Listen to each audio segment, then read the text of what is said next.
ఈ ఉదయం వాగ్దానం మీకోసం ఎలా ఉన్నారు? బాగున్నారా? పొద్దున్న లేచారా? మీరు దేవుణ్ణి ఆరాధిస్తున్నారా? ప్రార్థన చేసుకుంటున్నారా? మీ సమస్యని దేవుని చేతికి అప్పగిస్తున్నారా? ఏదైనా విషయంలో కృంగిపోయారా?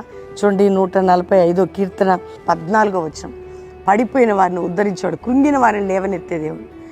పడిపోయినా కృంగిపోయినా నేను లేవనెత్తడానికి ఆయన సిద్ధంగా ఉన్నాడు. ఆయన నిన్ను విడిచిపెట్టే దేవుడు కాదు. ఎంత మంచి దేవుడు అండి ఆయన! నీతో ఉండే దేవుడు, నిన్ను ప్రేమించే దేవుడు. ఏ స్థితిలో ఆర్థికంగా, మానసికంగా, ఆత్మీకంగా ఎందులో నువ్వు పడిపోయావు, ఎందులో కృంగిపోయావు, అందులో నిన్ను లేవనెత్తబోతున్నాను వాగ్దానం చేస్తున్నాడు. అందరూ ప్రార్థన చేసుకోండి. తండ్రి, రక్షణ లేని బిడ్డలకు రక్షణ, పాపంలో ఉన్న వారికి విడుదల, క్షమాపణ, రోగులకి స్వస్థత, ఎందరు ఏ బాధలు ఉన్నా విడిపించి, ఏ దేశంలో ఉన్న వారి సమస్యలకి పరిష్కారం ఇచ్చి, కృంగి పడిపోయిన వారు లేవనెత్తి, కోర్టు కేసు నుంచి అప్పుల బాధ నుంచి, మానసిక ఒత్తిడి నుంచి, రోగ నింద గాయముల నుంచి విడిపించి, మ్యారేజ్ డే, బర్త్డే బిడ్డలను బ్లెస్ చేస్తూ తోడై ఉండమని యేసు నామములో అడుగుచున్నాం తండ్రి, amen. Master Praveen official insta follow అవ్వండి. ప్రతి సండే, ఆదివారం బెల్లంపల్లిలో 3 ఆరాధనలు, Calvary promise and Hayathnagar Ramoji film city దగ్గర హైదరాబాద్లో 3 ఆరాధనలు. కుటుంబాలుగా పాల్పొందండి.